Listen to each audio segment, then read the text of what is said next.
3 जनवरी 2026, जब पूरी दुनिया न्यू ईयर के सेलिब्रेशन से उभरी भी नहीं थी कि वेनेजुएला की राजधानी काराकस में कुछ ऐसा हुआ जिसने पूरी दुनिया के जियोपॉलिटिक्स को हिलाकर रख दिया।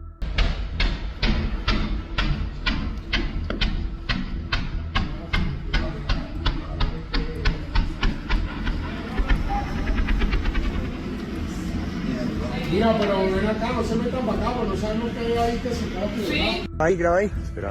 Grabo, marico. Me está jodiendo. Marico, no puedo creer esta mierda. Marico, No me puedo está creer. jodiendo. Marico, tengo el corazón pillado. Esta Ya, mierda. ya mismo.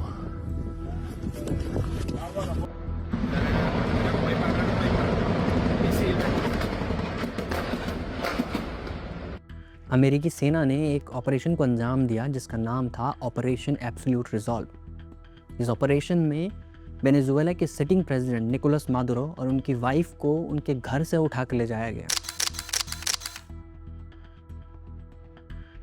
मगर कैसे दुनिया की सबसे ऑयल रिच कंट्री तबाही की कगार पर आकर खड़ी हो गई। कॉन्टेक्स्ट के लिए ईरान और इराक के पास मिलाकर इतना तेल नहीं है जितना वेनेजुएला के पास अकेले है। क्यों यूएस ने एक सिटिंग प्रेसिडेंट को एक क्रिमिनल की तरह अरेस्ट कर दिया? क्या ये एक नए इंटरनेशनल ऑर्डर की शुरुआत है या वही पुराना रिसोर्स इंपीरियलिज्म? वेनेजुएला और यूएस के रिश्ते हमेशा से ऐसे नहीं थे। अंटिल 1998 ये दोनों देश आपस में पेट्रो डिप्लोमेसी से जुड़े हुए थे, यानी कि वेनेजुएला यूएस का one of the most trusted energy partner था। मगर 1999 में ये सब बदल जाता है जब ह्यूगो चावेज नाम के एक सोशलिस्ट लीडर पावर में आते हैं। ह्यूगो चावेज नारा देते हैं बोलिवेरियन रिवोल्यूशन का, और इनके टर्म का सबसे ड्रास्टिक स्टेप होता है कंट्री की ऑयल रिजर्व्स को नेशनलाइज करवाना, जो कि अब तक फॉरेन नेशनल कंपनीज़ के हाथ में थी, प्राइमरीली अमेरिकन।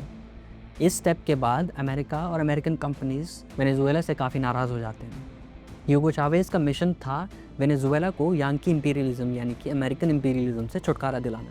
उनका ये नज़रिया कोई रातों रात नहीं बना था। इसके पीछे था 3 दशकों का institutional decay, global proxy wars और इकोनॉमिक डिस्ट्रेस। इन सब के बारे में हम फिर कभी डिटेल्स में देखेंगे। 99 में जब ह्यूगो चावेज पावर में आए तो ग्लोबल ऑयल प्राइसेस तेज़ी से बढ़ रहे थे। एक बैरल का प्राइस $10 से बढ़कर $100+ पहुंच गया था। चूँकि ह्यूगो चावेज ने ऑयल इंडस्ट्री को नेशनलाइज कर दिया था, इसकी वजह से वेनेजुएला को काफ़ी फ़ायदा हुआ, और इन्हीं प्रॉफिट्स की मदद से ह्यूगो चावेज ने कई सारे एजुकेशन और हेल्थ प्रोग्राम्स शुरू किए। स्टेटिस्टिक्स के अकॉर्डिंग इस दौरान एक्सट्रीम पॉवर्टी काफ़ी हद तक कम हुई, मगर इसी के चलते वेनेजुएला को डच डिजीज़ लग गई। डच डिजीज़ यानी कि किसी देश के एक सेक्टर पर इतना फोकस होना कि बाकी सेक्टर्स नेगलेक्ट की वजह से ख़त्म हो जाते हैं। यही वेनेजुएला में हुआ। वहाँ का एग्रीकल्चर सेक्टर इतना नेगलेक्ट हो गया है कि उनको up to 70% of their food import करना पड़ा। इस कॉन्फ्लिक्ट में एक मेजर टर्निंग पॉइंट आता है 2002 में, जब ह्यूगो चावेज के खिलाफ एक तख्ता पलट की साजिश होती है। इस दौरान उन्हें 48 आवर्स के लिए पावर से बेदखल कर दिया जाता है। वापस आने पर वो यूएस और यूएस इंटेलिजेंस एजेंसीज को इसके लिए जिम्मेदार ठहराते हैं। इस इंसिडेंट के बाद चावेज इतने पैरानॉइड हो जाते हैं कि जितने भी इंस्टीट्यूशंस हैं, चाहे वो मिलिट्री हो चाहे वो जुडिशरी हो, वहाँ पर वो अपने पार्टी लॉयलिस्ट को भरना शुरू कर देते हैं। इसके साथ शुरू होता है इंस्टीट्यूशनल डीके। 2013 में चावेज की मौत के बाद पावर में आते हैं निकोलस मादुरो। इनके पास चावेज जैसा करिश्मा तो नहीं था, पर मिलिट्री का पूरा सपोर्ट था। मगर अनफॉर्चुनेटली फॉर मादुरो इसी टाइम पर ग्लोबल ऑयल प्राइसेस क्रैश कर जाते हैं और वेनेजुएला की इकोनॉमी एक फ्री फॉल में चली जाती है।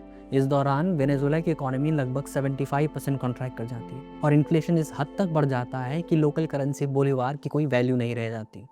और इसी दौरान शुरू होता है द ग्रेट एक्सोडस।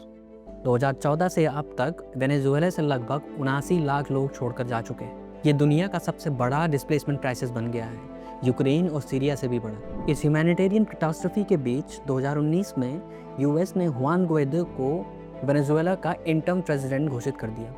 ये इसलिए हुआ क्योंकि निकोलस मादुरो लगातार human rights violations, separation of dissent और इलेक्शंस चोरी करने के आरोपों में घिरे हुए थे। यूएस बेसिकली मैक्सिमम प्रेशर की स्ट्रैटेजी अपना रहा था। वेनेजुएला पर सैंक्शंस लगाकर वो वेनेजुएला को आइसोलेट करने की कोशिश कर रहा था। साथ ही साथ उसने निकोलस मादुरो पर लगभग $50 मिलियन की बाउंटी रखी थी। मगर ये सब फेल हुआ क्योंकि वेनेजुएला के पास जियोपॉलिटिकल ट्रायड का सपोर्ट था। जियोपॉलिटिकल ट्रायड यानी कि यूएस के 3 सबसे बड़े दुश्मन, चाइना, रशिया, ईरान। रशिया ने वेनेजुएला को लगभग $20 बिलियन की वेपन्स और प्रोटेक्शन दी। वहीं चाइना ने $60 बिलियन का लोन दिया oil for debt. Venezuela fundamentally global powers के लिए एक बैटल ग्राउंड बन गया था। ये कॉन्फ्लिक्ट अपने पीक पर पहुंचा 2025 में, जब मादुरो ने गियाना के एस्कीबो नाम के एक रीजन पे कब्जा करने की कोशिश की। ये रीजन ऑयल और मिनरल से भरा हुआ है, जिसकी वजह से अमेरिका और अमेरिका बेस्ड ऑयल कंपनीज के लिए एक की एरिया ऑफ इंटरेस्ट है। यूएस के लिए ये एक रीजनल इशू नहीं रह गया था, बल्कि एक एनर्जी सिक्योरिटी का सवाल बन गया था। और इसके चलते 3 जनवरी को यूएस ने वो किया जिसकी किसी को उम्मीद भी नहीं थी।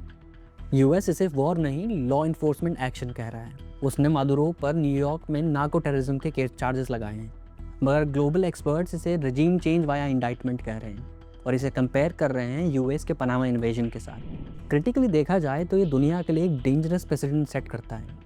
अब कोई भी पावरफुल देश किसी भी देश में घुसकर उसके प्रेसिडेंट को उठाकर, उसके प्राइम मिनिस्टर को उठाकर अपने देश ला सकता है।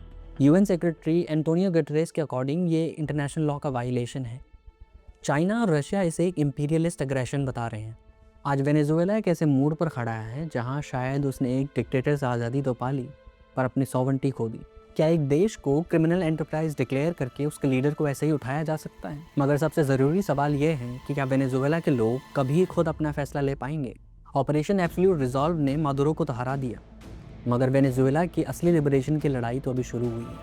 अगर आपको हमारा कंटेंट अच्छा लगा तो सपोर्ट करने के लिए लाइक, शेयर एंड सब्सक्राइब ज़रूर कीजिए और अपने थॉट्स एंड सजेशंस कमेंट्स में छोड़ते जाइए।